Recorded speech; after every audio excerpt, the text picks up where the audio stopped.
Hello, everyone. Welcome back to another episode of the Falcons Central Radio Show on the Pro Football Central Radio Network. I am Aaron Freeman. I am joined by my good friend Scott Karasik. We are here to talk about the Atlanta Falcons. This week's show, we will be talking about the complete Atlanta Falcons coaching staff now that we have all the hires in, or at least all that we think are going to happen. We will also be doing our what is becoming a weekly feature on this show, a debate over a player that I hate.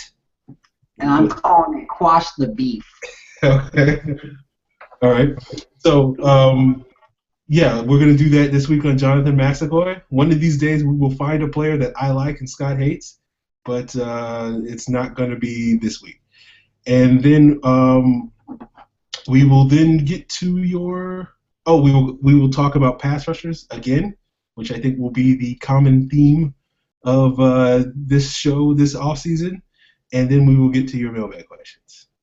But first, my friend Scott is feeling amped up. You know, if you've been a long-time listener and watcher of this show, you know that we used to end this show on a weekly rant by Scott on some subject, but this week we're going to start it off with a rant because Scott feels like he's got to get some stuff off his chest about stupid people on Twitter.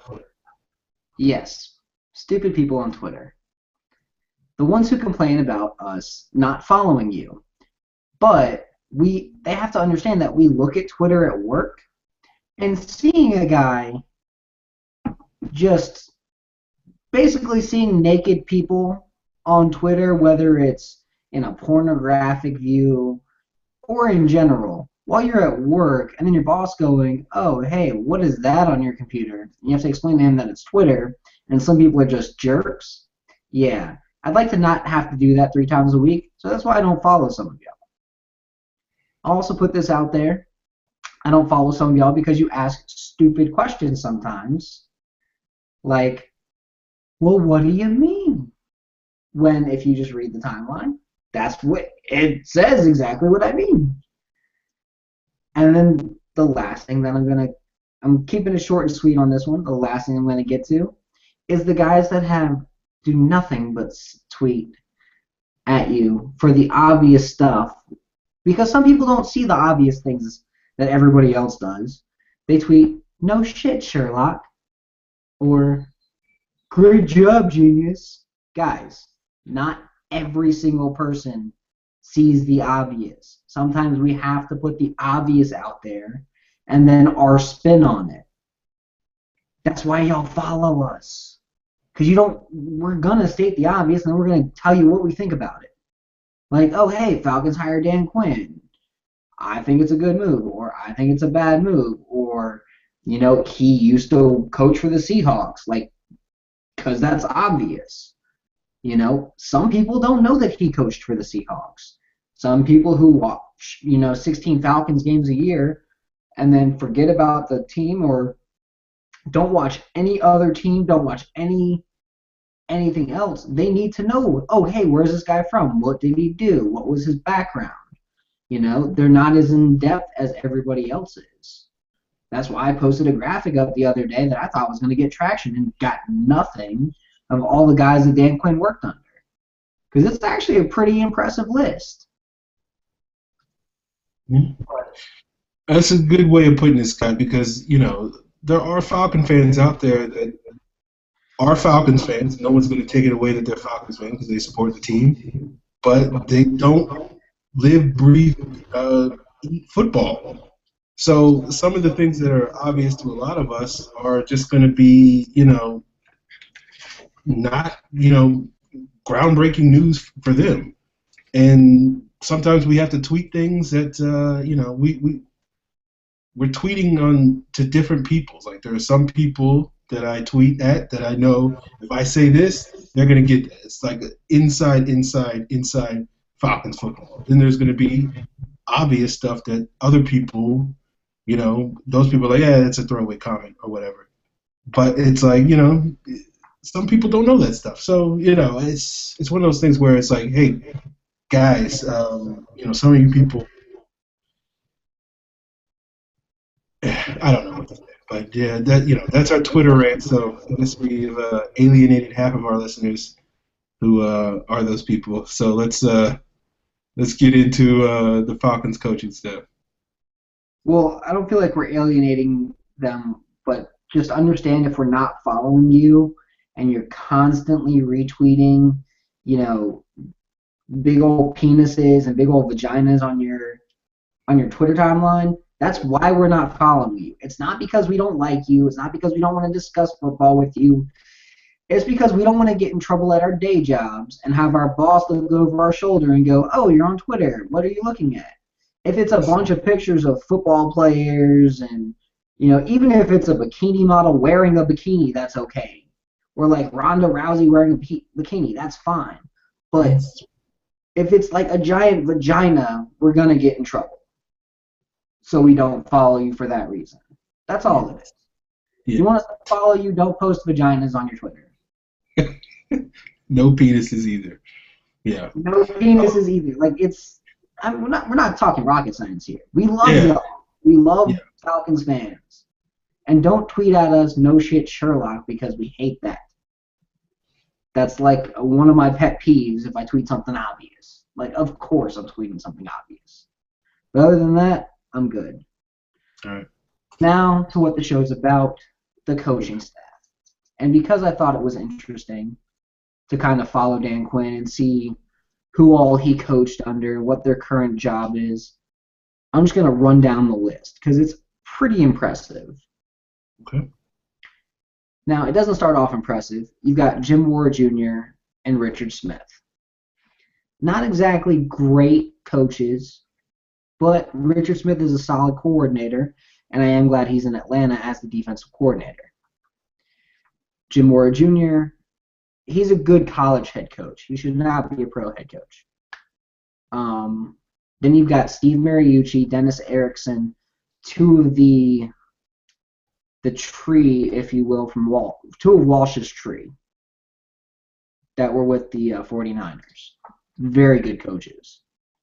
Then, of course, you've got Nick Saban, who is a defensive mastermind. And you've got Eric Mangini, who is a very brilliant defensive coach. You also have Bob Sutton, who's currently the Kansas City defensive coordinator, who is a great 3-4 mind. What's interesting to me is that Quinn has worked under just as many 34 minds as he has worked under 43 minds. So I wouldn't rule out the idea of a 34 defense. Oh, not as complicated 34, but a 34 defense nonetheless in Atlanta. Then you've also got Pete Carroll and Gus Bradley to round the list out. So he's coached under some pretty good coaches. And he's held some pretty high roles. Because he wasn't just, defensive line coach for all these guys. In a lot of places, he was defensive coordinator. He was assistant head coach / defense. So he's got some guys that he's learned under that are worth learning under. Okay. Yeah. He's got a considering he's been in the NFL for this is like his 15th year or something like that, 14th, 15th.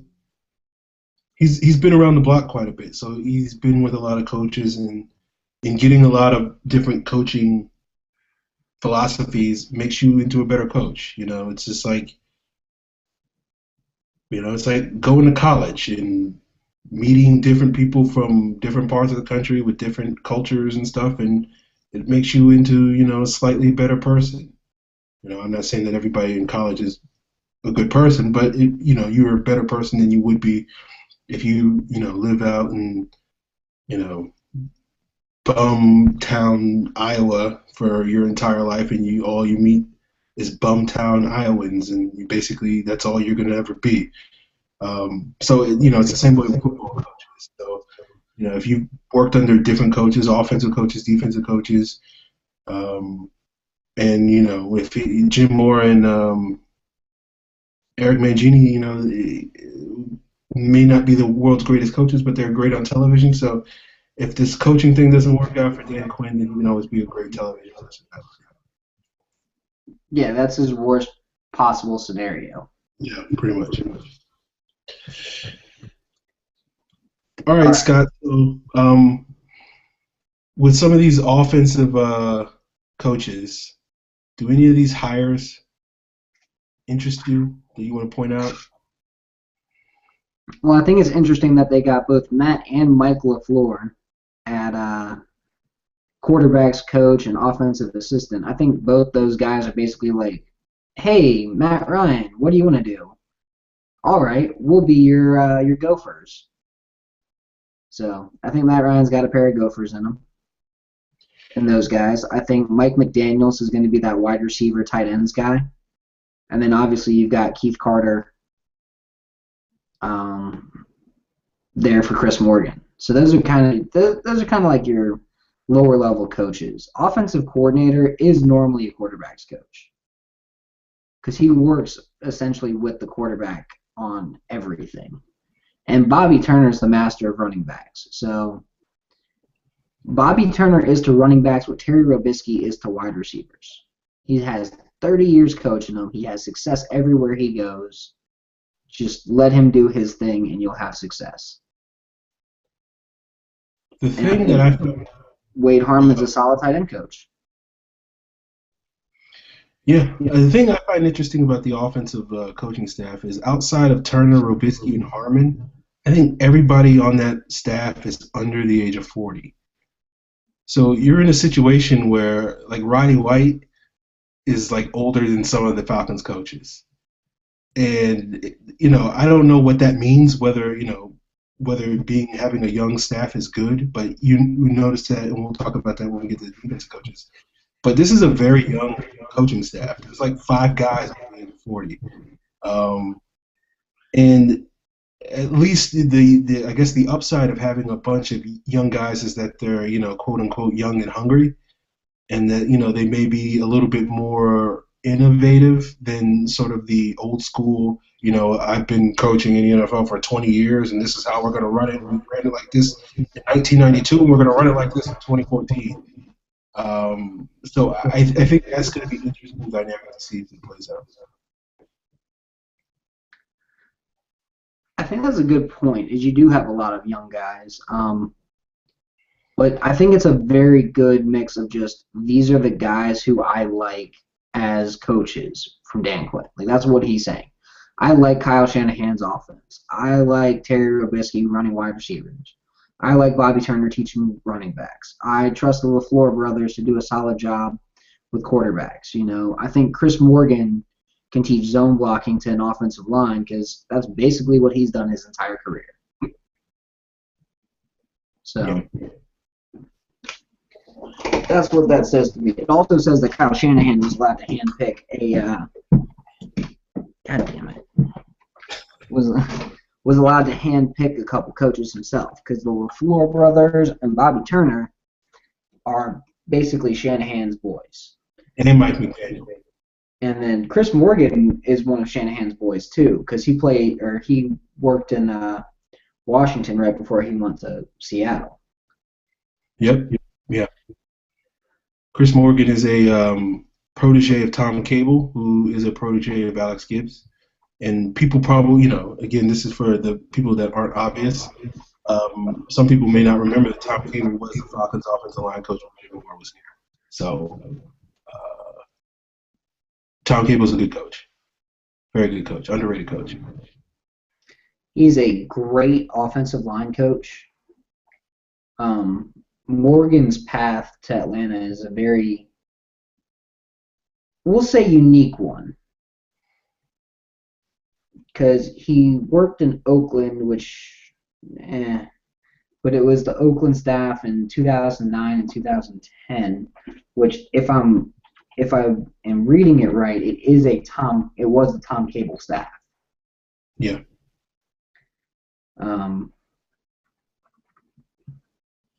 So that does make a big difference. I'm just trying to make sure I'm looking at the right thing. Yeah. But, yeah, that was his staff. Okay, so he was the head coach in 2009 and 2010 when Chris Morgan was the assistant offensive line coach there. Then he moved to Washington, learned it from the Shanahans, and then he moved back to learn more of it from Cable. So he's learned from two Gibbs disciples on how to run the Gibbs scheme.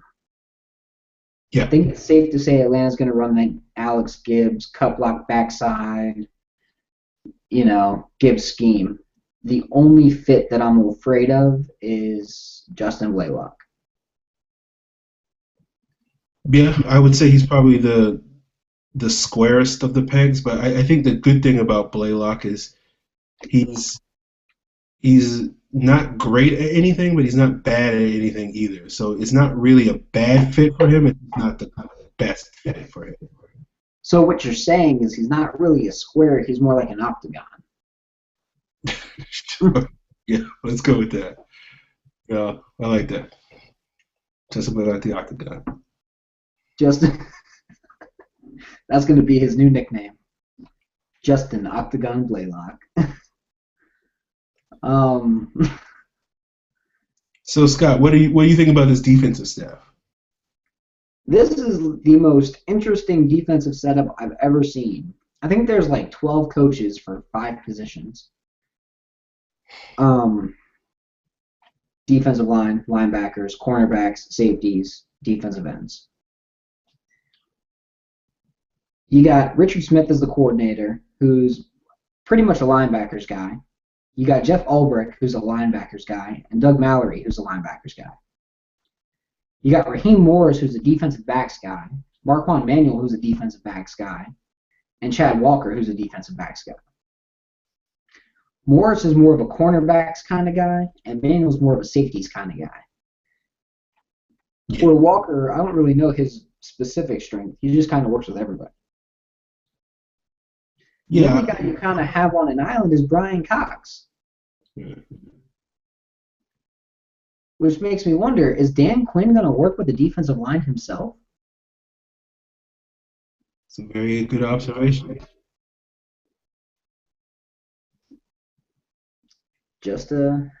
I would be open to it. He's the reason why that Seattle defense has become what it has become because of his work with the defensive line. Because that was what he was working with when he was in Seattle this past year anyway. Yeah, he was defensive coordinator, but he was still focusing on the line himself. So maybe old habits die hard. Yeah, I think so. It sounds like from everything I've heard, Dan Quinn's going to be very hands-on. That'll be a lot different than what you saw Mike Smith doing, which was just kind of sitting there and looking at practice. Yeah. Like, oh, hey, great.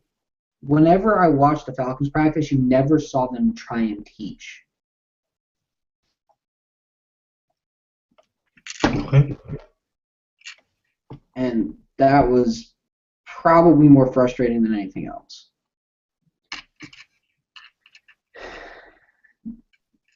I'm excited about Jeff Ulbrich. He was a good linebacker for the 49ers. Yeah. Marquand Manuel is also former NFL player. He was a journeyman safety for almost a decade. Basically, he was always good enough to start for a team, but he was never good enough to get re-signed by that team. So he and Dwight Lowery will become best friends when the Falcons re-sign Lowery. Because that's basically what I'm hearing. He had a stop in everywhere. I mean, yeah, and didn't he was on a Super Bowl team? I can't remember which one he was on. The Packers, maybe? I can't remember. No, the Seahawks. What is it? That first Seahawks Super Bowl. Yeah, the 05 Seahawks. Yeah, you're right. The ones that kind of got screwed over by the refs. I was at that game. But no, Ulbrich, one reason why I like Ulbrich, and it's probably not a great reason for you, but he is a lot of what Warlow could be as a football player. Okay. He started a lot, played a lot of games.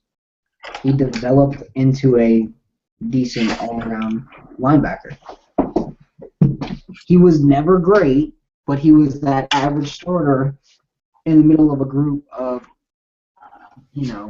mediocre.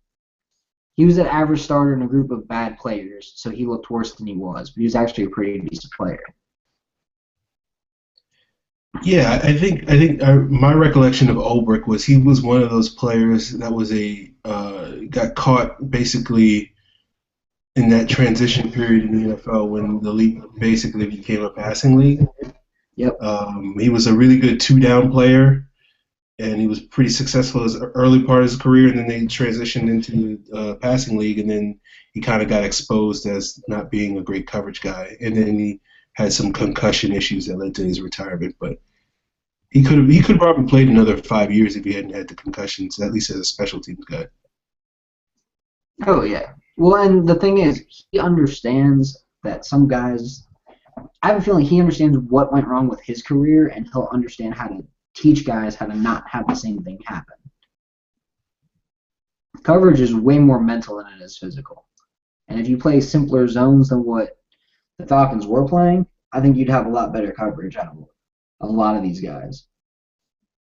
And if you didn't put linebackers on wide receivers man-to-man.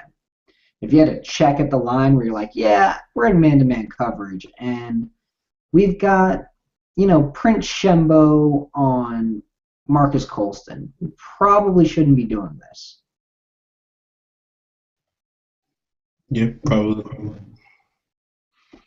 I think you should have a check at the line for that. Like, yeah, we can still show the coverage, but the minute we see that, we switch to a zone with a press at the line where the linebacker jams the wide receiver. Because that would make more sense.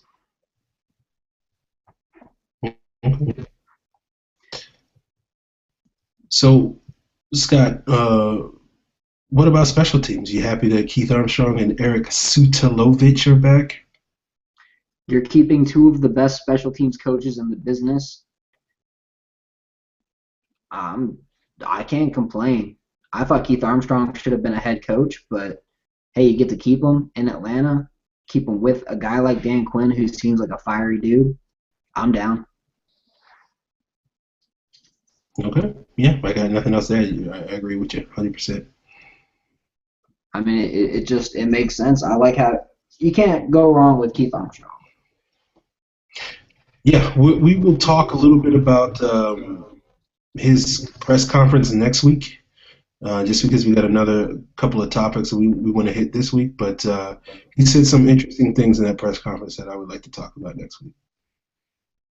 Were they Mike Smith related? No, they were more Dan Quinn related. So I guess technically they are kind of Mike Smith related, but we'll get to them next week. I don't want to get too far down that rabbit hole.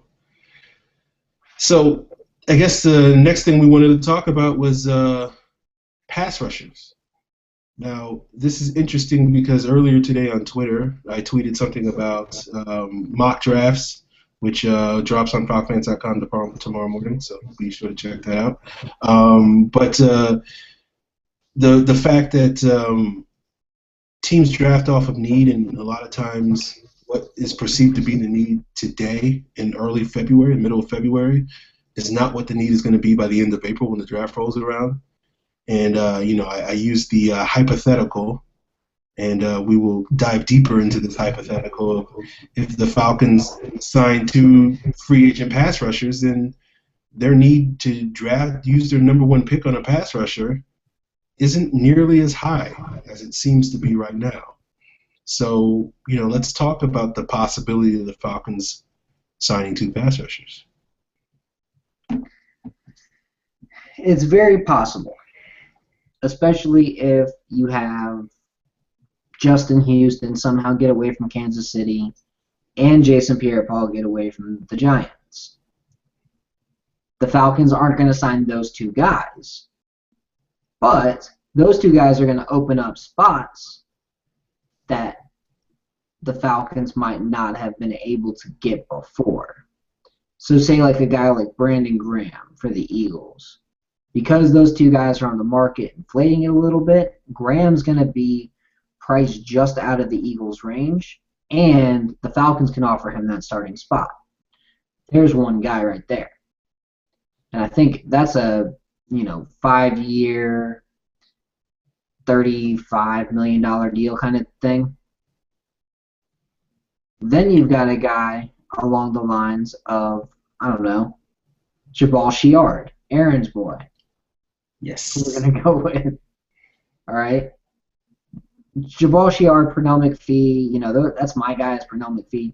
But either way, you get one of those two to go with Brandon Graham to play the strong side, and you have Massaquoi as the rotational third, or Goodman as that strong side third, and just run a nice big 4-man rotation where these guys are attacking from all angles at all the time.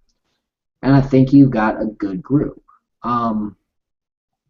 But you sign a guy like Sheard to a similar contract, and you've got 2 pass rushers for the price of what Justin Houston's going to come out to. And if one of them goes down, you're not sitting there going, oh my God, what the hell just happened? And you still have that number 8 pick where if a pass rusher does fall, I mean, let's be honest here. You can't have enough good pass rushers. Very true. You really can't. I mean, if you have 5, 6 guys who can all get 8 sacks in the season, I'm not, amazing at math, but that's about like 50 sacks in a year from 5 or 6 guys. I'll take it in a heartbeat. Yeah, definitely. So I think it will be interesting. You said Justin Houston. He's not making it to free agency. probably not. I think there are 10 big time pass rushers this free agency. I think you can take 2 of them off the list. Houston is one. He's not making it to free agency. His chances of making it to free agency is about the same as the Texans trading J.J. Watt to the Jaguars for Blake Bortles. That's just not going to happen. The other guy that you can scratch off at least the Falcons list is Greg Hardy. I don't see an Arthur Blank-owned team signing Greg Hardy ever. So you can pretty much wipe him off. I know there's a lot of Falcon fans that want the Falcons to get Greg Hardy because they think because of his off-field issues he'll be really cheap. And look, no one denies that Greg Hardy is an excellent football player. But whether you agree with it or not, he's just not going to be a Falcon. I certainly don't disagree with it. I don't think he should be a Falcon, but it's not going to happen. So it's really 8 pass rushers that the Falcons have a semi-realistic chance of getting in terms of the big-name guys. You mentioned one, Pierre-Paul, who I think probably won't make it to free agency just because I don't Giants. Maybe if their GM was Thomas Dimitroff, they would let their best defensive player walk, but I don't see that happening for them.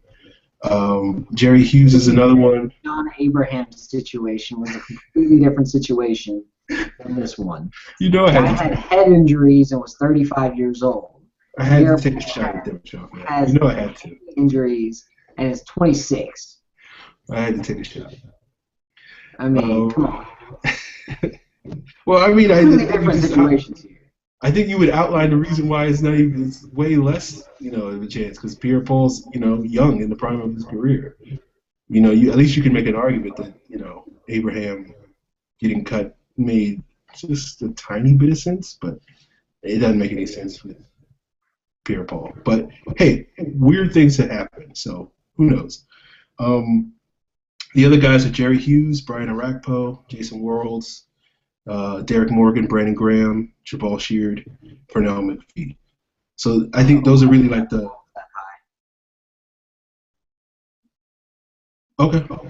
I see, but even when you take him out, that's still like 6 guys. Yeah, it's still 7. So I think those are the guys that you have that you're looking at the Falcons getting. I think there's a chance that we can get 2 of those guys, but I think it requires all of those guys kind of hitting free agency. because the issue is if there's only 4 of those guys that hit free agency, you're not going to be able to get 2 of the top 4 pass rushers unless you're going to be paying a lot of money, because the prices are going to get driven up, as Scott said. Basically, what he was arguing with Houston hitting the market, it makes it mean that there's more money that gets spread around to other guys. But if there's only 4 of those 7 or 8 guys, then it's going to be hard to get 2 of them. But I think the more those guys hit, you can realistically get 1 of those guys. I think maybe 2. I think if you aim for a Sheard and McPhee, probably, or Rakpo, because I don't think there's going to be a huge market for those 3 guys.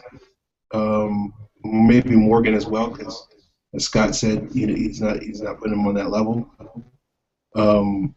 And I think if you're aiming for a second pass rusher, you're aiming for sort of a second tier guy more realistically than getting 2 of the top guys.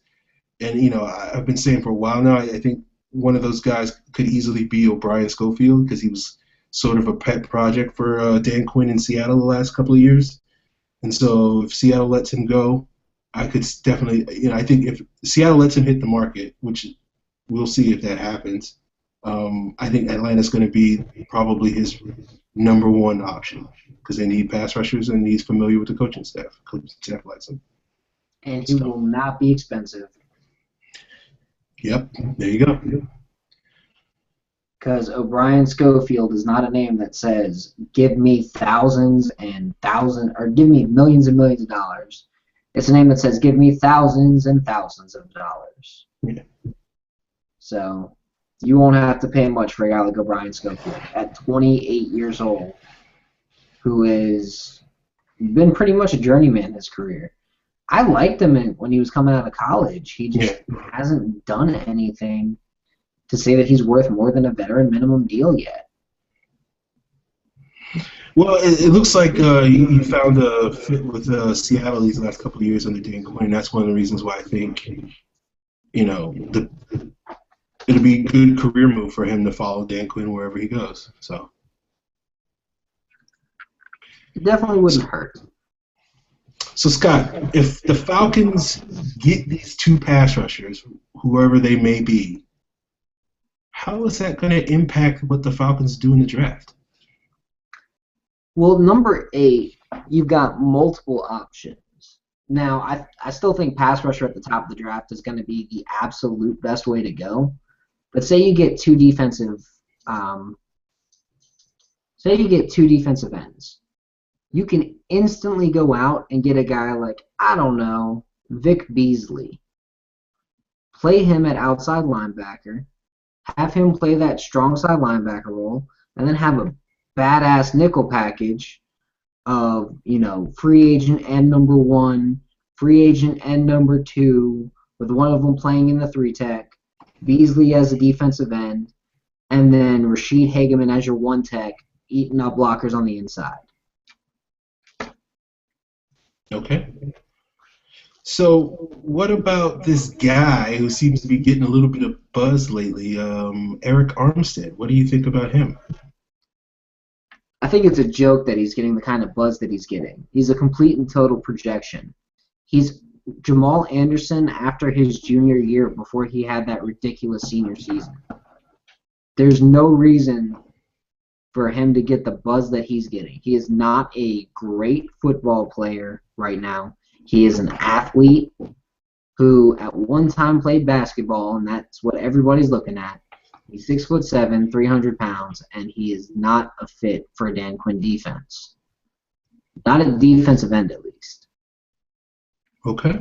Okay. 2 things. You don't see he can play that Red Bryant role. And second thing, you're right, he is a projection, but once upon a time, Ziggy Ansah was a complete and utter projection. Number 6 overall. Ziggy Ansah showed more on the field in a different role than what Eric Armstead did. Ansah was playing 3 and 7 techs his entire time at BYU, playing legitimate NFL roles. Eric Armstead's playing a 5 every single play, not moving, not adjusting. That's all he plays is a 5. And he plays a 5 in a contain rush. That's all he plays. That's all they use him as. Okay. So he has one role, and he does it okay. Okay. All right. Clearly, I'm a little bit higher on Eric Armstead than you are, but that's fine. That's what happens. I don't think he's worth a top 15 pick. He's the 15th best player in this draft, but that's not great. That's like being the highest graded. Never mind. I'm not going to say that because that's probably offensive to those people. That's like being the fastest fat dude. All right? Yeah, it's great, but you're still fat. Like, and I can say that because I'm a bigger dude. All right. I won't go down that road. Okay. All right, that's fair. Okay. So we've answered that Eric Armstead question because he has appeared in both McShay and Kuiper's mock drafts the last 2 weeks. So I'm sure people are like, "Who's this Eric Armstead guy?" He's just not a great fit. That's my big thing. I just don't like him for Atlanta more than anything else. Like, if I was a 3-4 team and I wanted the next Cameron Hayward, give me Eric Armstead all day. Or I wanted the next, basically what Stephon Tuitt was this year, which was a mediocre 3-4 defensive end. Yeah, give him to me at 8 all day if I had a 3-4 team. But you don't. You have a Falcons team that needs pass rushers, not run stuffers. And Armstead hasn't shown the ability to be an effective pass rusher, at least not over guys like Randy Gregory, Vic Beasley, Bud Dupree, Dante Fowler, or even Eli Harold. Okay. Or even Shane Ray. Right. That's fair. I'm sure we'll get a lot more opportunities to talk about Armstead in the coming months. So I will not get too caught up in that. So if we go out to pass rushers, what does that mean for the rest of free agency? How does that affect what other positions we might go after? Besides, obviously we have quote unquote solved the pass rush if we get 2 guys. When you get those 2 guys, you solve the pass rush. You cut Tyson Jackson. It's music to my ears. Because he sucks. You re-sign Corey Peters instead. You start a combination of Peters and Hageman with Soliai rotating in for about 40% and Babineau rotating in for about 40%. And there's your defensive line rotation. How you adjust those percentages, I don't care. But basically, Soliai and Peters in rundowns, Hageman and Babineau on pass downs, have a little bit of overlap where you got a Peters-Hageman combination in there, and I'll be happy. Okay. But I think that's how you do that. I think at defensive end, you've got Massaquoi and Goodman, who should stay part of the rotation. Mapanga as a 5th guy who makes the roster because of special teams and that kind of stuff is fine. Have him be Cliff Matthews till his rookie contract runs out. And then you have a guy you're probably drafting top 8. If not, you got those 2 pass rushers that you signed. At linebacker, you go and you re-sign Weatherspoon. You pray that he does not get hurt. You could draft a guy like Shaq Thompson at number 8 and play Weatherspoon at the strong side instead of the weak side and hope that Thompson's that big weak side impact that basically Weatherspoon would have been. Our good friend Andrew Parsons said, "Oh yeah, Shaq Thompson's Thomas Davis," and that comparison is perfect. Okay. It's just perfect. He's a safety linebacker hybrid. If you want to line up in a big nickel, you could use him out there and still have a good pass or still have a good run defense. All right. I can go with that. Sure. Okay. But yeah. Now it does open up the possibility to draft your boy, Mr. TJ Clemmings. Oh, okay. I like that. I was like, which pick guy is he referring to? Because that's the only people that are my boy. Okay, yeah, TJ Clemmings. Okay. Yeah, your boy TJ Clemmings would be a fun, interesting name for a zone blocking scheme because that boy can move. He's got long arms. He's got a tall, long frame. You put him at right tackle.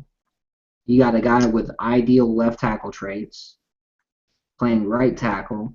You put Matthews at left tackle, who's got ideal left tackle traits at left tackle. You move Schrader inside to left guard. You let, I hate to say this, you let Blaylock and Baker go and take that extra money and spend it on positions you actually need, like those pass rushers we were talking about. And then just have a good, young, strong, powerful offensive line that can play a zone blocking scheme for once. Okay. In that scenario, I'd probably move Clemmings to the left guard instead of Schrader. I think Clemmings is probably a little bit of a better fit there. I think his potential to win in a phone booth is a little bit better, I think, than Schrader's is. I also think because Clemmings is a little bit more raw than Schrader is at this point, you can kind of mold him. He's more of a moldable ball of clay that you can kind of turn into a guard. Um, I think even though TJ Clemmings is my boy, I think a team might be putting themselves in trouble if they want him to start day one. I think it's a decent possibility that he could struggle a lot as a rookie. Now, I've heard the comparison with Dwayne Brown, and people may not recall that Dwayne Brown was pretty terrible his rookie season, and then he got better each and every year to the point that by his fourth year he was arguably a top 5 left tackle, and I think that's kind of what you hope when you draft T.J. Clemmings. But if you cut Blaylock and you plug in T.J. Clemmings, you maybe end up with a worse offensive line than you would have had if you kept Blaylock. But so then at this point you have to look at impact. You have to look at who the best possible fit for that pick will be. Yeah. And maybe, just maybe, it's, Kevin White, wide receiver, or Amari Cooper, wide receiver. In this scenario, where the Falcons have thoroughly addressed their pass rush in free agency and filled other holes in free agency, and, assuming that guys like Fowler are off the board at that point, I think that the Falcons in that scenario could take a wide receiver in the first round in the top 10. Now, my personal opinion is unless you're looking for a number 1 receiver, or you're a team that's basically one number 2 receiver away from being in the Super Bowl, then you don't draft a wide receiver in the first round. I don't think the Falcons are a number 2 receiver away from the Super Bowl, and I certainly don't think they're looking for a number 1 receiver because of Julio Jones.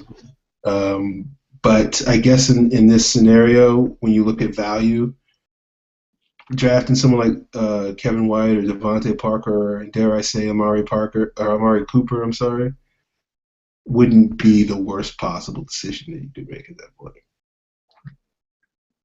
I'm of the opinion that if you get that situation and you haven't addressed the linebacker spot and Vic Beasley's sitting right there, you take Vic Beasley. I think that's a fair point. I like Beasley a lot. Because you just improved your nickel sub packages immensely. Yeah, you got those 2 free agents, but say one of those guys is Brian Orakpo. If he goes down, you still have 3 starting caliber guys. If Orakpo goes down and Beasley, whoever the other free agent is, and then your combination of Massaquoi and Goodman. Okay. Yeah. Yeah. So you just dropped Massaquoi's name. So you want to squash this beef? I think we should. Okay. I really do. I think we should. Because, how do I put this? People think you hate him. I don't hate him. I just think he's a little bit overrated. That's all. A little bit overrated. Man. I think, I guess How good is he right now? How good is he right now? That's the question that always has to be answered. how good is he right now? How good is he right now? I think he is a solid number three defensive end, a situational pass rusher. I think he's an above average situational pass rusher.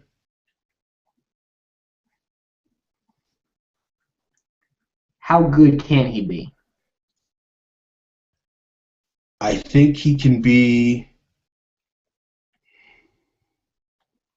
If the comparison I would make, the player I'm thinking of is Adewale Agunleye, who was the other guy opposite Jason Taylor when Jason Taylor was in his prime in Miami. And if he's opposite, if Massaquoi is opposite an all-pro player, a top five pass rusher, he'll look pretty good. I think Ogunleye was like averaging 8 to 10 sacks in those years. I think on his own, I think he's just kind of a average number two defensive end, which isn't a bad thing. I mean, it's a solid player, but it's not a guy that's gonna, suddenly you're gonna sign him and all of a sudden your defense is gonna get light years better. I think in the right situation, you could have a guy with. He'd be a poor man's Cameron Wake, like 80% of Cameron Wake. Okay. Which that's a 10-sack guy with good run defense, sets the edge from the strong side, despite him being 6'2" and 265 pounds.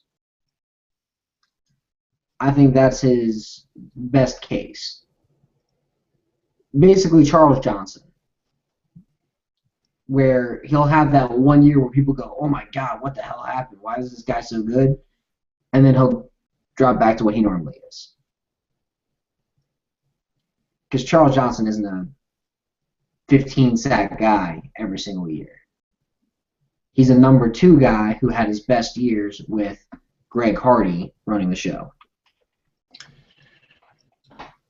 Normally, I would disagree with you on that point, but then I think back, and Charles Johnson really made his name in Carolina as the number three guy behind Julius Peppers and I guess it was Mike Rucker back then. I can't remember who the other defensive end was, but so I guess in that sort of scenario, if Massaquoi,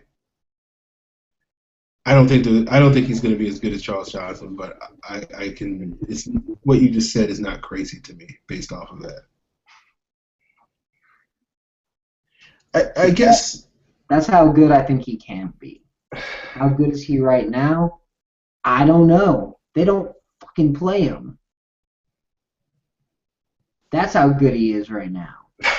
Play the man. Let him see the field more than, 25% of the snaps. That's one thing I think Dan Quinn will do. If he sees Massaquoi as a player that he likes, that can play and hit the way he wants him to, he'll play him 40% of the snaps. Otherwise, it's going to be Massaquoi's last year in Atlanta. Yeah, that's probably true. I mean, it's either one or the other. You're either going to give him 25 snaps a game, or you're going to cut him at the end of the year. I guess my issue with Massaquoi is this. I don't think I think he was invisible for the last 8 games of the year. I know people blame that on his not playing, and part of that was because he was hurt. But like for me, my thing is if you got to pop on tape a couple of times. OC pops on tape a couple of times. Even everybody's favorite Corey Bierman pops on tape. Stanley McParland played like 8 snaps in the second half of the season. He popped on probably 4 of them. I didn't see Massaquoi doing anything over the last 8 games of the year. And I guess the issue I have with Massaquoi is I don't know how to factor that in. Do I just say, well, he was hurt? Like, do I basically do what we did with Corey Peters in 2012 and just say, oh, he was hurt for the season, so you got to throw away the entire season? And for those 4 weeks after the bye week where Massaquoi was hurt, do I just say, well, what he did after that doesn't matter because he was hurt? Or do I say, well, overall he's kind of only as good as OC was, and no one's sitting here talking about OC being this great football player. Everybody agrees that OC is expendable. And I'm looking at Massaquoi and I'm like, I don't see a significantly better player than what OC was this past year. So I don't know. It's tough to pop on film when you're getting 3, 2, 4, 1 pass rushes. Well, I mean, some of that was because he was hurt. That's why he wasn't playing. I mean, I get that. Like, I'm not like I'm willing to say weeks 10 through 14. Hey, let's remove those from the equation. Yeah, then he got 19 snaps, and against New Orleans, he looked good. Yeah. He was taking double teams more often than not. And a guy his size taking a double team opens up a lot in that game. He looked as good as Croy and OC did in the game. On 4 of the 6 sacks, he was in there taking a double team on the edge.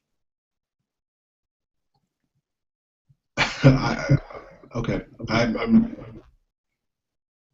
went back and I looked at him. I went back and I watched each play individually, each sack individually.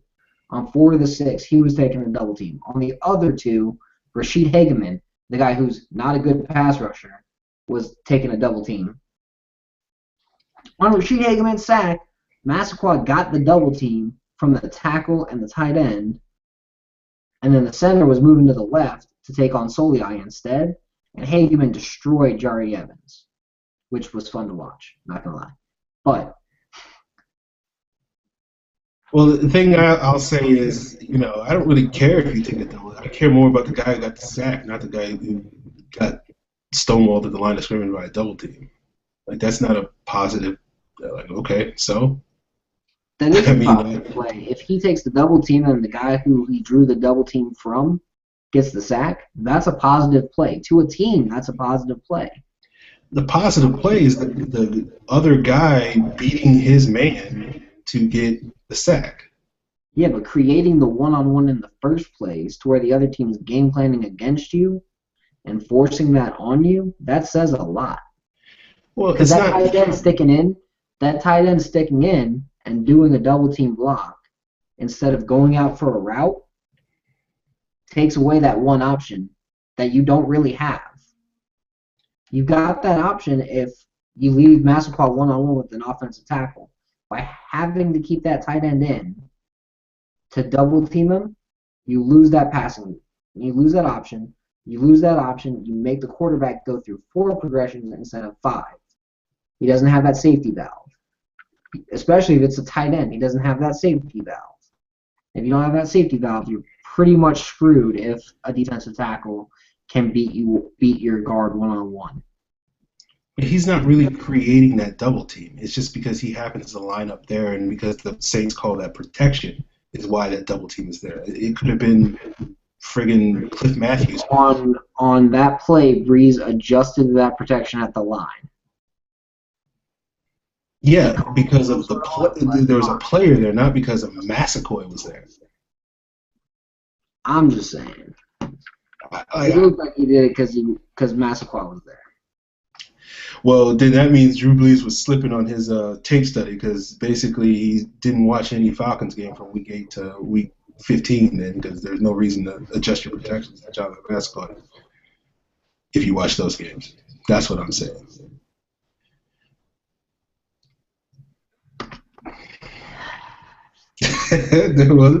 I'm glad we got this out. I don't know if we squashed the beef, but we didn't. We totally didn't. Because you're just look. He'll get an opportunity this year to prove me wrong. That's what I'm saying. Like, I'm holding on to it. I hope he does too. I hope he brings I hope the Falcons sign like Brian Orakpo, and then Orakpo like either looks mediocre or gets hurt again, and then Massaquoi comes in and just destroys and gets like 12 sacks. I hope so. Where people go, Orak who? Look, I want him to do well. I think the difference between me and the other 99% of our fan base is I need to see it first before I'm going to go there. I think everybody else has gone there based off of, him beating, James Hurst like a drum because James Hurst for some reason couldn't adjust to an inside counter move. Even Lamar Holmes and Sam Baker could do that, but um, I don't know. To me, we go back and we watch any of our episode after that Ravens game, and I'm up there beating the table for Jonathan Massaquoi. But after that point, he disappeared. He evaporated into the mist, and I can't just kind of just sit there and say, oh well, that doesn't matter. That's kind of my issue with Massaquoi. He only got hurt the very next week, but whatever. Like I said, you got to prove it. He's got to prove it. Like I just can't be like, oh well, he's gonna do what he did to James Hurst to everybody else when he hasn't shown that he could do that. That's all I'm saying. All right. Well, there we go. So let's get into these 30,000 mailbag questions that we have. Yeah, we always have a ton of them. I love it. All right. The Riddler asks, or says, yes, I love the podcast, dude. Question, if the Falcons trade away the 8th pick, who do you see us drafting? Depends on where you trade to. Yeah, I think the Falcons are going to take the best defensive player available, regardless of where they pick in the first round. Like, you trade down to 15, pick up a second-round pick. I mean, that seems like the ideal situation. But you trade down to 15 because someone wants, say, I don't know, a quarterback, and you pick up their second-round pick and take Shane Ray at 15 because I think he's going to go a lot lower than people think he will because he's overrated. Scott, I don't disagree with you, but I do recall us having this exact same conversation about Anthony Barr last year at this time of the year, and he ended up being the 9th pick overall. So I'm going to hold off on projecting where Shane Ray is going to go. Yeah, he's going to be the 2nd pick in the draft. I have no idea. Or Eli Harold. There you go. Or Vic Beasley, who's going to fall because he's short and skinny, and people don't recognize that talent is talent no matter how big it is. I would agree. Yeah, I think there's a decent chance we'll trade back into the middle of the first round and take a linebacker. Maybe Shaq Thompson, Vic Beasley. Who knows? Yeah, I mean, trade back to 15, 20, take Shaq Thompson in a heartbeat. Yeah, unless they got their eye for Eric Kendricks, which they easily could if Jeff Ulbrich coached him at UCLA. So just take him at the top of the second. Yeah. So, say you trade down to 15, you get Eli Harold. Then in the second, you get Eric Kendricks. And then in the mid-second, you take your running back because you got that extra pick, and it's worth it. And you take Tevin Coleman or, Melvin Gordon or Jay Ajayi, or my personal favorite for the zone scheme is Amir Abdullah. I think he's got ridiculous vision. He's very quick, too. He can't pass block for shit, but that's not why you're drafting a guy like Amir Abdullah. You're drafting him to run, and you're drafting him to chip and then pop out for a pass. Yes. He'll learn how to pass block. You know who his comparison would be? Your boy Gio. That's who I was hoping you would say. That's something we do agree on. He's very much Gio. Bernard. He is Gio. He might have better top end speed than Gio, and he's not as laterally quick, but it's the same kind of player. I would agree. Because Gio's only like a 4.5 guy. I think Amir's going to run sub 4.4. Okay, yeah, I wouldn't disagree with that. Dude's fast.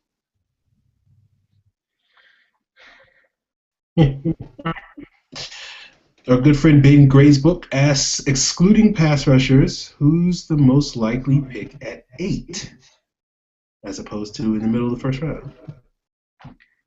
Excluding pass rushers. It's a hard one, right? I mean, I'm just looking at the board here, and I'm like, there's quarterbacks, there's T.J. Clemmings, and then there's like in my top 10, I have 5 pass rushers. I have Leonard Williams, who I really like. I just don't think Atlanta really needs him. But if he falls to 8, I mean, you take him, and then you cut Tyson Jackson, and then you just go for the future with Leonard Williams and Rashid Hageman and Jonathan Babineau in rotation with Soliai. And then when you can cut Soliai, you cut him. And you run Hageman as the 1 and, Leonard Williams as that 3. And just have some big, nasty interior guys.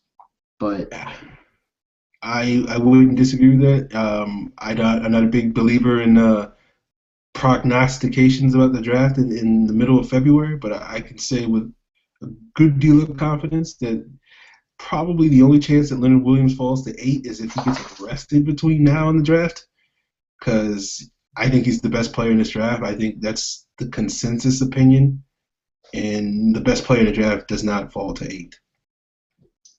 At least the consensus best player. He's not going to fall out the top 3. Yeah, I was going to say, I don't have him as the best player in the draft. I've got Dante Fowler as the best player in the draft. But is he the second best player in the draft? He's my 3rd, behind Jameis. Okay. Interesting. Just because Jameis is an idiot and Jameis is a knucklehead, but he's a way better character than Johnny Manziel is. I mean, way better quarterback than Johnny Manziel is too, but. Well, no, that's a given. Yeah. Excluding pass rushers, I guess I'll go back to what we talked about earlier. I think the Falcons should take the best defensive lineman or the best defensive player, but I don't see another player other than D lineman that's worth that high a pick. I know some people like Trey Waynes, the cornerback. Not that high. Yeah, Landon Collins no, he's not going to go that high. He's not a good enough coverage safety to go that high. And I don't think any of the linebackers are on that level. Top 10 linebackers, generally speaking, are a bad investment outside of Luke Kuechly. And I don't think Shaq Thompson or whoever else, we could draft that high would be that. So I would probably say that the Falcons would take either offensive lineman or a wide receiver. So. Yeah. The one name that's sticking out to me, and I keep going back to that conversation we had where we said, if you have the next Earl Thomas, this pick makes sense, or Kamal Ishmael starting would make sense, or Kamal Ishmael even being a strong safety to you, in your mind, makes sense. And I'm like, man, there is a guy that I think could rise up the boards, and that's Eric Rowe out of Utah. Okay. He is a very good safety, but he's at his best when he's covering that deep third, gets to hang out in the middle of the field and just do what he's going to do. He's a solid tackler. He's a good ball. He's got good ball skills, not great ball skills. Like, he can't catch, but I'd rather have a Desmond Trufant out there and then worry about catching and have him do everything else good but catch. He plays defense. Like, if he can hit and tackle and at least knock the ball away from the receiver, I'm happy. Like, deflect the ball. I'm cool with that. Okay. I don't know much about Eric Rowe, but from everything I've heard about him, he's a day 2 projected pick. which, I'm not going to say that that's where he'll be drafted because I think what Jimmy Ward was being projected at that point. So I could certainly say, I think it's reasonable that he could sneak into the first round, but top 10. Yeah, I'm not thinking he's actually going to go top 10, but I'm saying for fit, for need, it's a weak draft. If you really need that ideal fit for your scheme, and you're just at a point where it doesn't really matter whether it's, a first round pick or the number 8 pick, because you're at a point where a pass rusher doesn't make sense, because you're just eliminating pass rusher like the position doesn't exist. So we're back in the Mike Smith era. I mean, yeah, it would make sense to go with a guy like Eric Ward because that would make sense in the Mike Smith era to take the best coverage safety for that deep safety role. Okay. Even though I think you might have already had him on the roster in Desmond Southward, I'm just saying it wouldn't kill you. Okay. I'm sure we'll be talking about that later, too. Nick Pasqualoni, I think we already know Scott's answer to this question, so I guess I'll give my answer. He asked Eric Armstead or Dante Fowler. I think Scott made it pretty clear where he stands by saying Fowler is his number 1 player on the defensive board, and Eric Armstead isn't as good as people are saying he is. Fowler is my number 1 player on the board, period. Yeah. There you go. So I would say Dante Fowler. I think Fowler is one of the, I don't think this is a great draft class, particularly at the top. I think, if you're picking in the middle of the first round, late first round, early second round, that's the ideal spot to pick in this draft. I do think of a lot of the guys that are being projected to go high. Fowler is one of the few of them that I think is deserving of being projected that high. I don't think Fowler is. I think a lot of Fowler is long-term projection more so than immediate impact.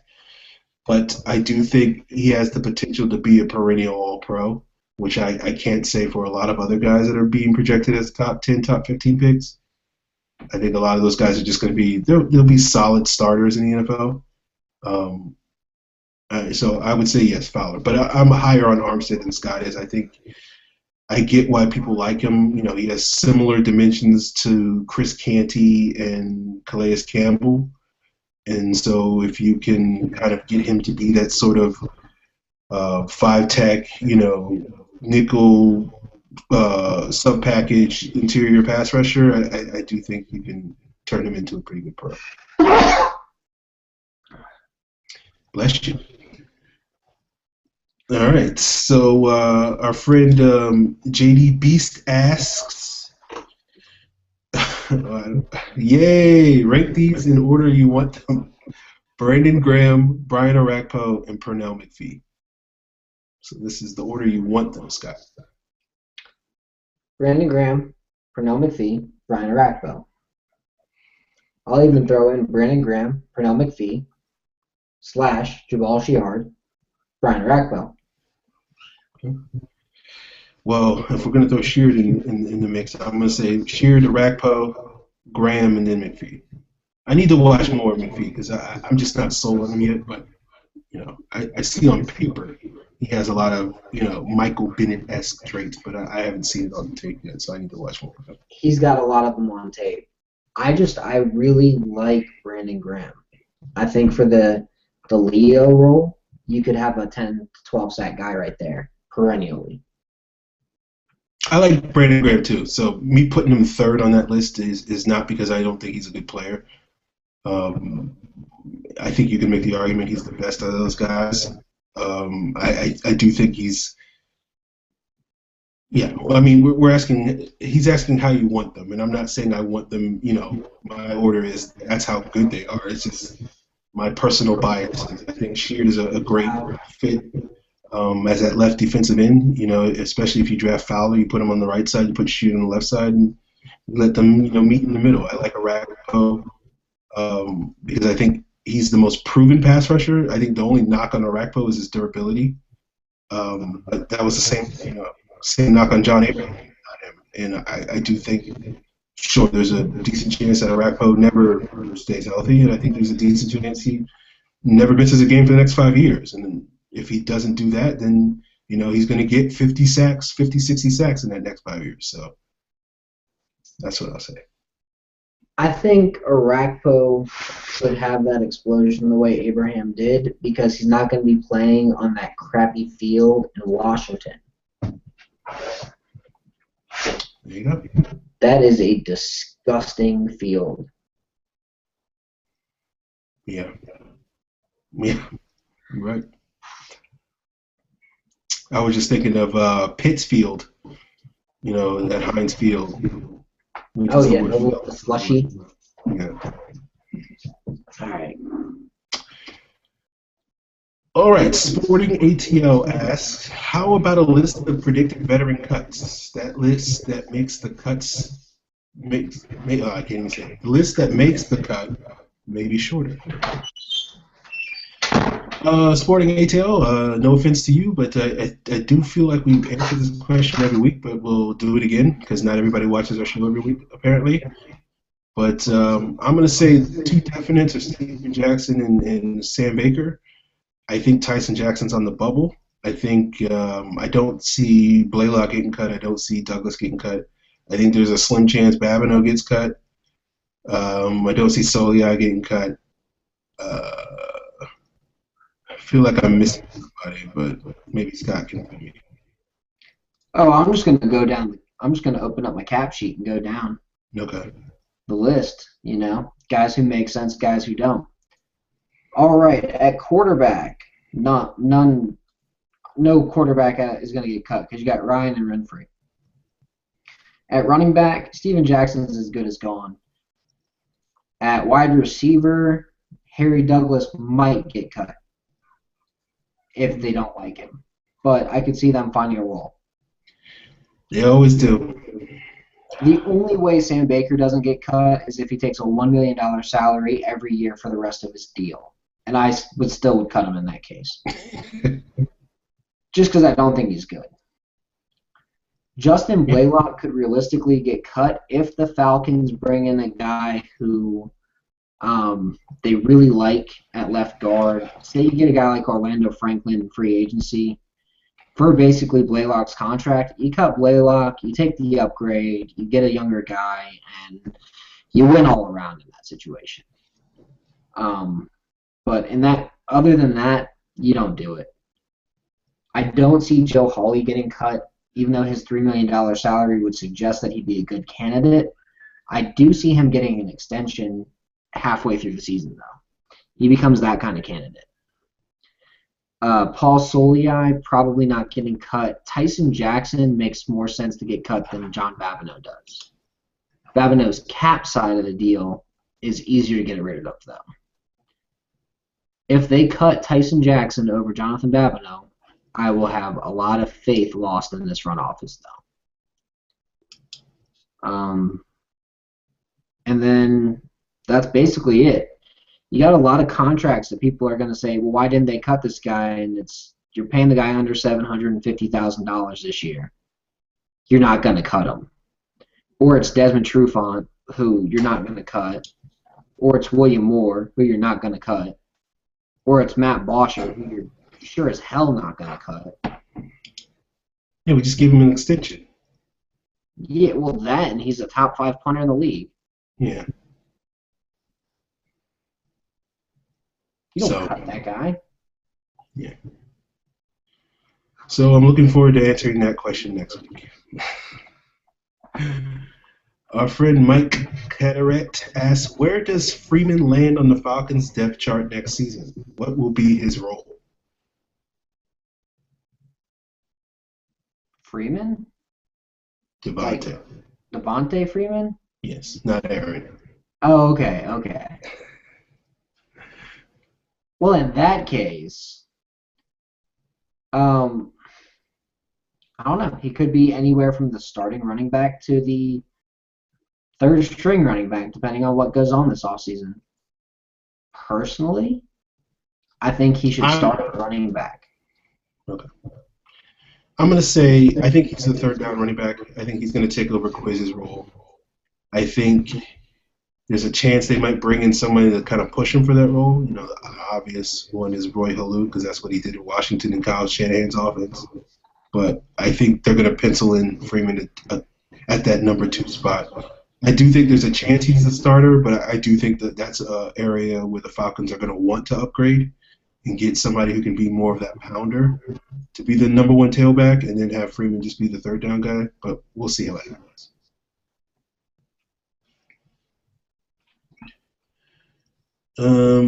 Bird Wilson, Dirty Bird Wilson asks, which scenarios and free agents give the Falcons a good reason to draft Gurley or the best running back wide receiver available in the second round?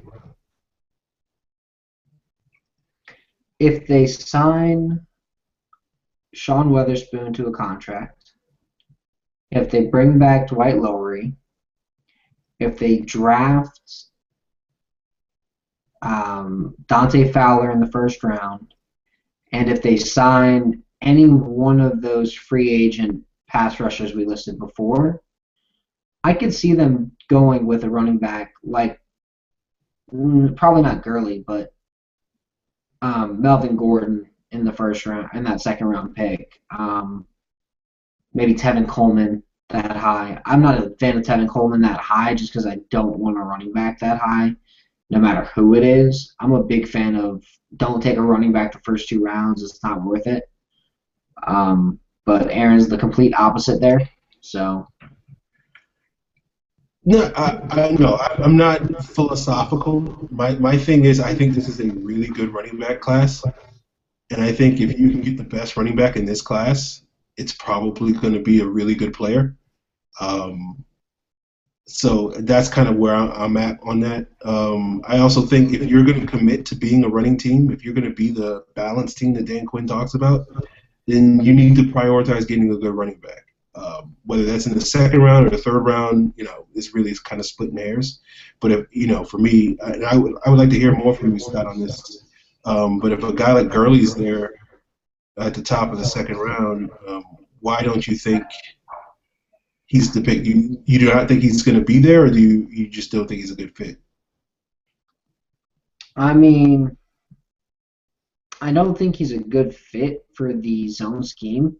It's a very vision-oriented scheme, and I know I'm going to get the Georgia fans in my mentions, but it is a very vision-oriented scheme. And Gurley is this is how the play is designed. Well, this is how I'm going to run the ball. So he just follows his plays, he follows his blocks, and that's it. Which is great when you've got Georgia blockers against Arkansas defenders, or Georgia blockers versus Vanderbilt defenders, or Georgia blockers versus Auburn defenders. But when you've got Atlanta Falcons blockers in a zone scheme and you've got to find that hole, it's like having Steven Jackson in there. It is a square peg in a round hole. Todd Gurley does not fit what the Falcons need. Love him as a running back for anybody but the Falcons right now. I don't think he's the right fit for the Falcons. Scott, I wish I could sit there and say you're crazy, but I don't think you're crazy. I think Gurley is going to be a good NFL running back, but I kind of agree with you. I don't know if the Falcons' zone blocking scheme is the ideal fit for him. But we'll see how that goes. No, but Melvin Gordon could be the next Terrell Davis in that scheme.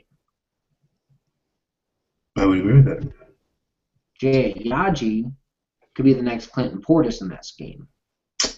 Yeah, I'm a big fan. The other part of the scenario that Dirty Bird Wilson asked, I think you have to get the Falcons to sign a tight end in free agency too. Because I think they're going to be sitting, if they don't sign a tight end in free agency, then you can almost guarantee that they're going to, whether the guy is worth it or not, they're going to get a tight end early in the draft because the need is going to be there. And they're not going to do what they did with Toilo and say, hey, we kind of need a body at tight end. Let's wait to the fourth round of a weak tight end class and let's see who's available. hey, I don't know if it's as weak as it's being advertised. I got three names that I'd gladly take at the top of the third or top of the second. I would gladly take Clive Walford or Max Williams or Devin Funchess. Funchess has a tight end, but tight end with the quotes, but still. And by that I mean a guy who lines up in the slot and rarely blocks. But I would still take those three guys over pretty much any tight end in this class. okay. I'm with you on Funches and Williams. I think they're day one starters in the NFL. I think Warford has the potential to be a starter in the NFL, a pretty good starter. But I don't know if you draft him and say, yeah, let's pencil him in as our day one starter at tight end. He looked so good in the Senior Bowl. He looked like Greg Olsen. Okay. No one expected Greg Olsen to be that instant, effective starter, but he was. He found the holes in the zone. He's a very intelligent player. And unlike Olsen, Walford at least understands blocking. He's not great at it, but he understands it. And if you got Wade Harmon teaching him, you could have a guy who he's not going to have a great rookie year, but what if he has a Todd Heap rookie year? Okay. I don't know if he's on that level, but hey, it wouldn't be the first time I was wrong about a tight end. Evan Birchfield asks, this is not really a question, but please discuss the running back situation. Thanks.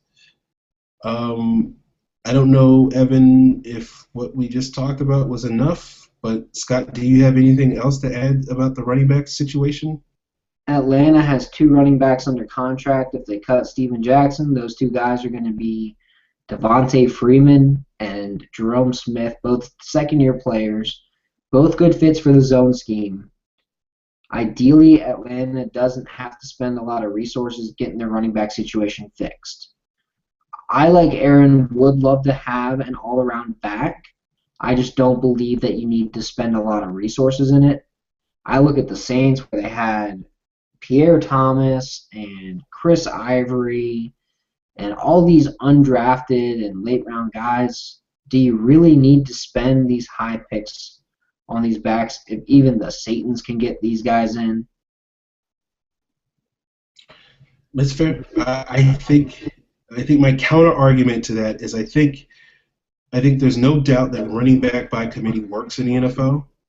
But I do think the counter argument to that is all the teams that employ running back by committee do so because they don't really have an alternative. They don't have a Le'Veon Bell. They don't have a Marshawn Lynch or an Adrian Peterson or Jamal Charles, et cetera, that they can basically just say, hey, give that guy the ball 20 plus times a game. And that's why running back by committee is so quote unquote popular in the NFL, is because there's just not that many really good running backs. Would you agree with me that it makes more sense to draft a guy like a Jay Yaji there at the top of the third over, say, I don't know, or say a guy like Jay Yaji even at the top of the third? That's like the highest I would take a running back over taking a guy like Gurley at the top of the second. I like Jay Ajayi. Is there that much of a difference? I would agree with that. I think the issue I have is what happens if someone takes him before that. I mean, I guess that's the problem. You never know. Someone else might really like him and take him with the 45th pick in the draft, and you'd be like, oh, that goes that plan. Now, I'll say this about the running back situation. I think if the Falcons end up settling for someone like David Cobb in the fourth round, I'm not going to be upset over that. I think David Cobb is a great fit for our offense. I don't think he's a feature back, but I do think he can be a lead tailback. And that's, the Falcons can do a lot worse at running back than having a committee with Cobb and Freeman and Antone and whoever else is on the team. But that wouldn't be the sort of way like, oh yeah, we're gonna do that and we're gonna be a great running team. You look at Cleveland with their committee system. Their plan was, either Ben Tate or Terrence West was going to be the lead running back, and neither of those guys stepped up to be that guy, and that's why they had a committee system. It wasn't by design. It was just kind of like, well, we don't have a guy that can be the lead guy, so we have to play a committee system. See, I'd rather take a guy. Well, that was the plan with Alfred Morris in Washington. He wasn't supposed to be the lead back. Yeah, Right now he got hit. Yeah. So Alfred Morris got the rock, and he just ran with it and did what he was supposed to. And he was a solid blocker, and he was a great runner for that scheme because it's exactly what he played in college. I think you got a couple guys in this year's draft that could do similar things. Tyler Varga out of Yale, St. John Days out of Georgia Tech, intelligent, great vision backs that may not be the biggest, that may not be the strongest, that may not be the fastest, but they're great fits for the scheme, and they do have special traits that make them good fits long term. The same way that Reuben Drones gained almost 1,200 yards in the season is the same way that St. John Days could do it year in and year out. Okay. All right. So there you go, Evan. We discussed the running back situation. All right, Smorgasbord9 asks, can we expect a reinvigorated team exceeding 8 wins next season? Any bad coaching hires for Dan Quinn? Ooh. Well, I don't know enough about the LaFleur brothers to really say if they're good or bad, and those are the only questionable ones to me. Other than that, you've got great coaches all the way around. I mean, when the assistant linebackers coach is like, I don't really know this guy. He doesn't really have a great track record, but you're like, he's the assistant linebackers coach. You can't really, like, you have to nitpick to find the questionable hires. Mm-hmm. Is my point. Like, that staff is, I didn't think Dan Quinn was going to have a staff this good. I'm not going to lie. I did not think he was going to have a staff anywhere close to this good. I definitely didn't think he was going to have little Shanahan as his offensive coordinator. Mm-hmm. Yeah. And if you guys remember, him and Adam Gase were the two guys who I was like, I want either one, I don't care. Yeah. So, I think, and yes, I think 8 wins with how poor the schedule is and how good it lines up for Atlanta. Atlanta's worst road trip is going to be to San Francisco. That's their absolute worst road trip. Unless they get, like, the Giants next year in like, the middle of winter, they should be okay. Because their only away games are Carolina, New Orleans, Tampa Bay as usual, Dallas, which no matter what time of year, that's not a horrible game, Jacksonville, see Dallas, Tennessee, see Dallas, and San Francisco, which, unless it's at the end of the year, is probably not that bad. So you've got a really, as far as travel, you have the easiest away schedule Atlanta has had in years. Compared to last year, where they had the hardest they've had in years, I'm not complaining. Yeah, I think I think last week on Twitter I compared it to the Jim Moore hire back in '04. I think you had Dan Reeves, kind of conservative coach, brought in and just kind of team kind of ran out of steam, and you bring in this young, youthful, highly energetic coach in Jim Moore, and you have Michael Vick do what he did that year, and with his own blocking running game, and what do we win? 11, 12 games that year? I can't recall. 11-5, and if Atlanta gets the running game to the level that Kyle Shanahan wants to be at, and they run for 2,000 yards, and they hold time of possession over 30 minutes a game, like over 32 minutes a game, the way he wants to, Atlanta could very well have a at least above average defense next year just based on that fact. Yeah. I think the Falcons had one of the worst time of possessions this year. Yeah, I think you're right. I think to answer his question, I think any year where Matt Ryan is healthy and Julio Jones is healthy, you can expect 8 wins. I think those two guys playing 16 games is realistically a decent shot at 8 wins. And if you get anything else from the team, then sure, you can expect them to go above 8 wins. So I think that's the situation with the Falcons. As long as Matt Ryan and Julio Jones are being who they are, then yeah. So I do think I do have high expectations for this team next year because I think they will get a boost. The typical new coach hire usually gives his team, I don't know what the average is, but it seems like it's almost every year there's a team that gets a 3 or 4 win boost, if not more, from having a new coach. That was the case with the Falcons in '04. That was the case with the Falcons in '08. So I fully expect Dan Quinn to at least give us, 4 more wins. So I think 10-6 is a very realistic possibility. And if you consider the Falcons who have been 8-8 last year, thanks to some bad timeouts, then I think 12-4 is not crazy to think about. Atlanta, just for a reference, Atlanta's time of possession was 24th in the NFL last year. Yeah, sounds about right. A better running game would definitely bring them at least, I think, to 10th.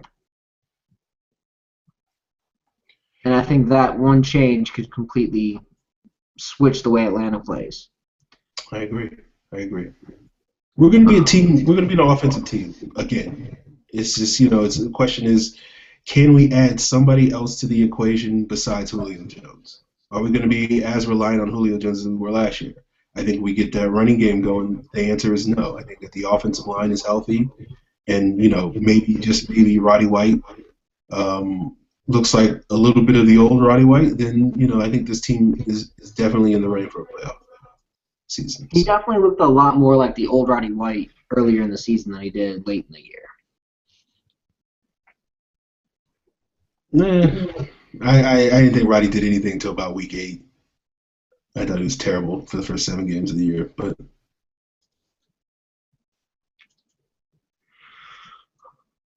Ugh. all right. Anyway, do you have any more questions? We got one more, I think. Nope, we got 4 more. Jake Alvarado asks, what receiver do the Falcons target in free agency, if any? And same question for the draft. I don't think they target one in free agency. I think they're pretty done.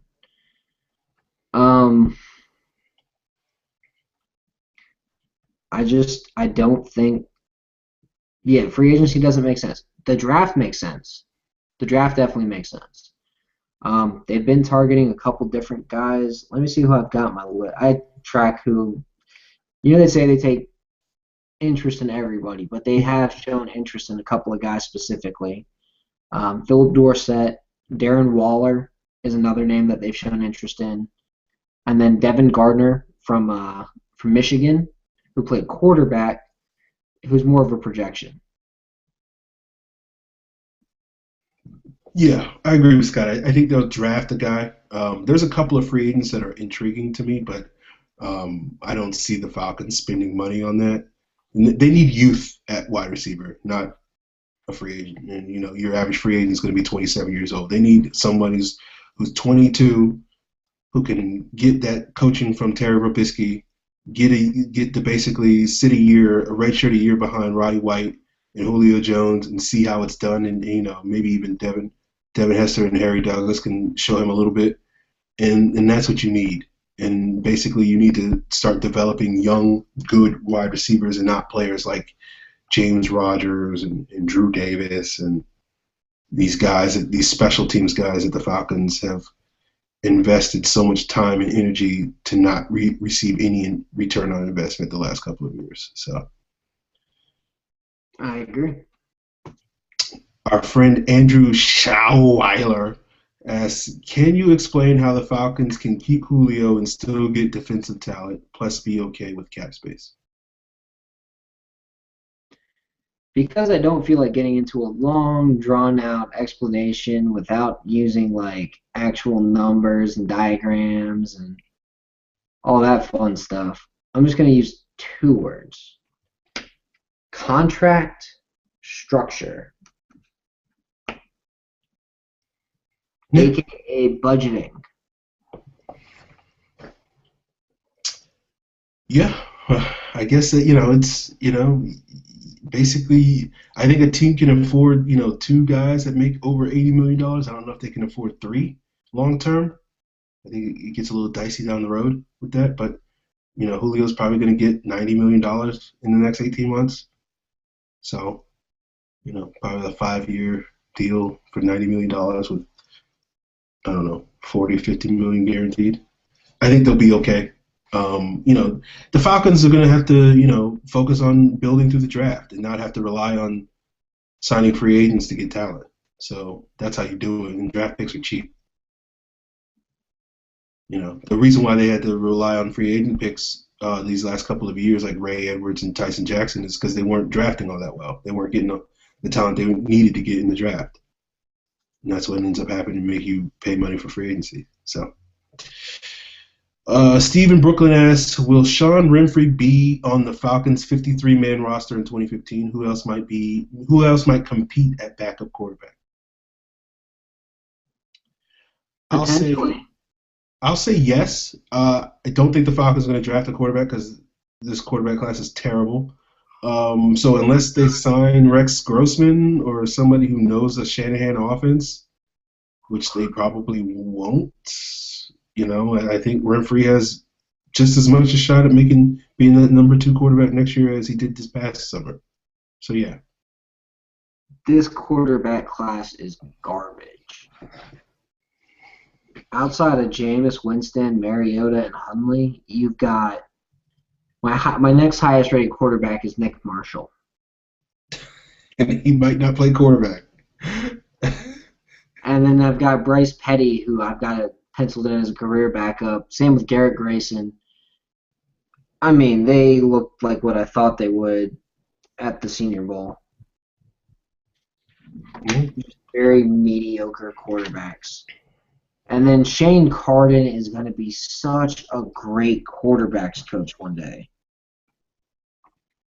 He is just so bad. Trying to watch him spin a ball is almost hilarious. Because he can't do it.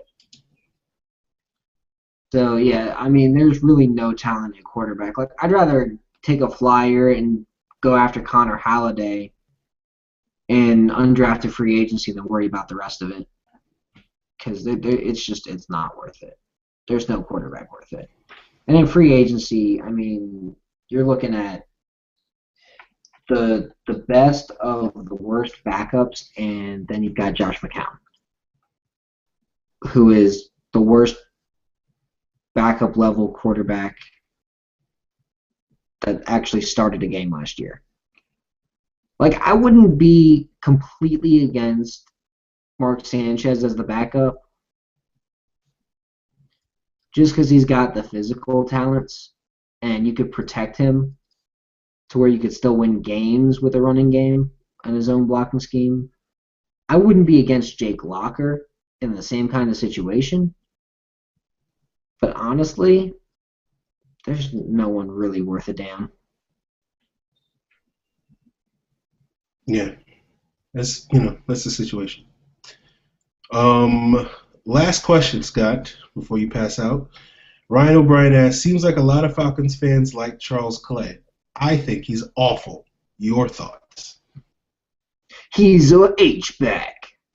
So you can think he's awful because he's a glorified fullback. I like Charles Clay for what he is. I don't think he's some number 1 tight end, if that's what you think. I think he's a guy who you bring in. You have a number 1 tight end, and then you have him as your number 2 tight end / fullback. and you play him as fullback instead of, I don't know, Patrick DeMarco. And you take DeMarco and you throw him to the scrap heap and you put in Clay instead. Because I think Clay is better as a Marcel Reese type than as a true tight end. I agree. Who was it? Bill Lazor was the Dolphins' offensive coordinator. I don't think he really utilized Clay to as well as whoever their offensive coordinator was in 2013 did. I think the value of Clay is as Scott is getting at. He's like a movable chess piece, like Marcel Reese is. You can play him at fullback, you can play him at tight end, you can play him at H-back, you can flex him out, and you just kind of, he was a running back at Tulane or Tulsa or wherever the heck he went to school. Yeah. And he's an athlete that has good hands and decent size, and he's kind of, he's kind of a joker sort of player that if you use him that way, then I think he's an asset. But if you don't use him that way, then he's just kind of just a guy. Like he could be an Aaron Hernandez type on the field. Yeah. He could easily be that, a Tim Wright, an Aaron Hernandez, like that kind of tight end. Yeah. Now you say that, I think the Patriots might sign him, and we'll be like, oh my God, Bill Belichick is a genius because, he basically, exactly. Yeah. But that's what makes a guy. But what makes a guy like that so good is when you have a guy like Gronk, who can draw the double team. So if Atlanta could get, I don't know, Max Williams in the second round, or Clive Walford, or even a Devin Funchess, that would be a fun situation. I'd be okay with any of those three. But you don't have Charles Clay in line as a starting tight end. Yeah. It's just, it doesn't make sense. Yeah, you put Clay in a two tight end offense, and you get, you set, like if you're a team and you're like, oh, I want Charles Clay, go out and sign Mercedes Lewis or Jermaine Gresham to be that inline guy, and then have Clay do all the other junk that you want him to do, and then you just have, those guys block, and obviously if you could have a Gronk, then great, wonderful, but no, how many guys out there are like that? 2. 1, yeah. Yeah. Gronk and healthy Jimmy Graham are like that. Yeah. Okay. Yeah, I'm not going crazy here. I'm not claiming Levine Toilolo is the next Jimmy Graham. Yeah, I was just messing with you. Yeah. So, folks, that's how we're going to leave our show this week. We almost got 2 hours out of this one, so enjoy that. People can hit us up on Twitter. I'm at FalcFans. You can check out myself at FalcFans.com. Mock draft is going to be up. Please critique it and tell me how stupid it is, and I'll say it's February. Of course it's a stupid mock draft. Give me crap in April when it's actually, we actually have a clue what we're talking about. Scott is at Scott Karasik on Twitter. You can find his stuff on Bleacher Report. Please hit up the show on Twitter. It's at Falcons PSC. You can tweet at the show and tell us what you think. And you can ask your mailbag questions. Use the hashtag Falcons Mailbag. It makes it easier for us to find those things. Be sure to follow Pro Football Central on Twitter at PF Central. And we look forward to talking with you guys next week. And please, for the love of God, don't send us penis and vagina pictures. There you go. Full circle. The cipher is now complete.